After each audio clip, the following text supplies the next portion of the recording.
Hello ബച്ചോ, hi, നമസ്തേ. കവിത ഏത് ചോദിച്ചോട്ടെ, കവിത ഇനി ചോദിച്ചാൽ നിങ്ങൾക്ക് ടെൻഷൻ അടിക്കണ്ട.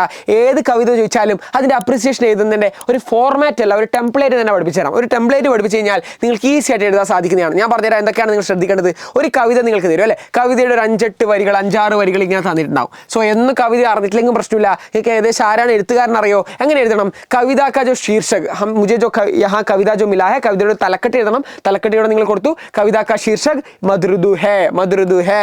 രചയിത പ്രസിദ്ധ കവി ജയശങ്കർ പ്രസാദ് ഹേ. ഓക്കെ, ഇതൊക്കെ സെന്റൻസ് വൈസ് ആയിട്ട് തന്നെ എഴുതണം.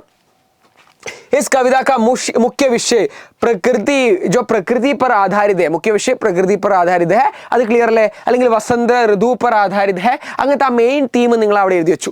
അടുത്തെന്താ?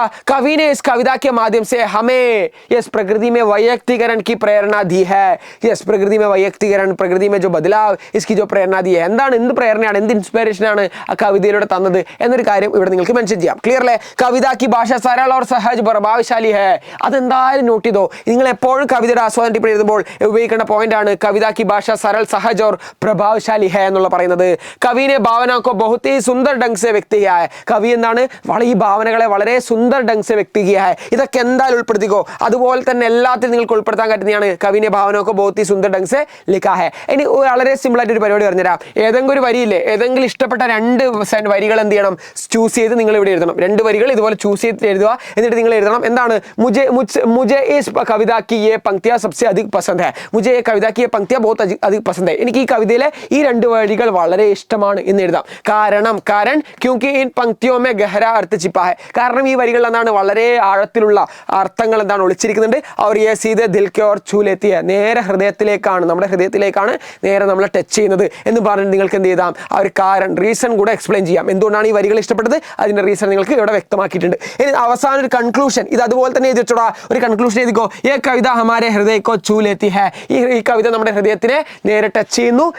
यह हमें जीवन के विभिन्न मोड़ों पर सोचने के लिए मजबूर कर देती है. വളരെ വ്യത്യസ്ത തലങ്ങളിൽ ചിന്തിക്കാനൊക്കെ എന്താണ് ഈ ഒരു കവിത നമ്മളെ പ്രേരിപ്പിക്കുന്നുണ്ട്. ये एक സന്ദേശപരക और പ്രേരണദായക കവിത है. ഒരു സന്ദേശപരക്കും അതുപോലെ തന്നെ ഒരു പ്രേരണദായക കവിത കൂടിയാണ്, ഒരു ഇൻസ്പയറിംഗ് ആയിട്ടുള്ള ഒരു കവിത കൂടിയാണ് എന്ന് കൂടെ മെൻഷൻ ചെയ്തിട്ട് കവിതയുടെ ആസ്വാദന ടിപ്പണി ഇതൊക്കെ സെന്റൻസ് ആയിട്ട് എഴുതണേ. കവിതയുടെ ആസ്വാദന ടിപ്പണി എഴുതുന്ന സമയത്ത് ഇങ്ങനെ ചറവറ എഴുതരുത്. എന്തൊക്കെ ഉൾപ്പെടുത്തണം എന്ന് വെച്ച് കഴിഞ്ഞാൽ ആദ്യം ഒരു ഇൻട്രൊഡക്ഷൻ എഴുതണം. ഓക്കെ, ആദ്യം ഒരു ഇൻട്രൊഡക്ഷൻ പാരാഗ്രാഫ് എഴുതണം, ഒരു ബോഡി പാരാഗ്രാഫ് എഴുതണം, എന്നിട്ട് എന്ത് ചെയ്യണം, ഒരു കൺക്ലൂഷൻ എഴുതണം. ബോഡി നിങ്ങൾക്ക് 2 പേരായിട്ട് എഴുതാം, പിന്നെ ഒരു കൺക്ലൂഷനും കൂടെ ആഡ് ചെയ്തിട്ട് വേണം എന്ത് ചെയ്യണം, നിങ്ങൾ അവസാനിപ്പിക്കേണ്ടത്. ഓക്കെ, സെന്റൻസ് ആയിട്ട് പാരാഗ്രാഫ് ആയിട്ട് തന്നെ എഴുതിയിട്ട് എന്ത് ചെയ്യണം, തീർക്കണം. ഓക്കെ, സോ ജസ്റ്റ് ക്ലിയർ അല്ല, ഈസി അല്ലേ? സോ ഇതാണ് എനിക്കിവിടെ പറയാനുള്ളത്. ഈസി ആയിട്ട് എന്ത് ചെയ്യാം, നിങ്ങൾക്ക് ഏത് കവിതയായാലും ഈ ഒരു പറഞ്ഞ ടെംപ്ലേറ്റ് ഉപയോഗിച്ചിട്ട് നിങ്ങൾക്ക് എഴുതാൻ സാധിക്കുന്നതാണ്. ഓക്കെ അല്ല, ഈസി അല്ലേ, സുഖല്ലേ, സൂപ്പർ അല്ലേ? സോ ഇതെന്തായാലും മിസ് ചെയ്യരുത്. ഈ ഒരു പാട്ട് ഒരുപാട് പലരും ചെയ്യാത്തതാണ്. കവിതയുടെ 2 വരികൾ എഴുതിയിട്ട് ഈ വരികൾ എനിക്ക് വളരെ ഇഷ്ടപ്പെട്ടു എന്ന് ആ പറഞ്ഞ വാക്കുകൾ ഉപയോഗിച്ചാൽ മതി. എന്താണ്, ക്യോങ്കി ഇൻ പങ്ക്തിയോ മേ ഗഹരാ അർത്ഥ ചിപ്പാ ഹൈ. ഈ വരികളിൽ വളരെ വലിയൊരു ആഴത്തുള്ള അർത്ഥമുണ്ട്, പക്ഷെ നമുക്ക് കവിതയുടെ വരി പോലും അറിയില്ല,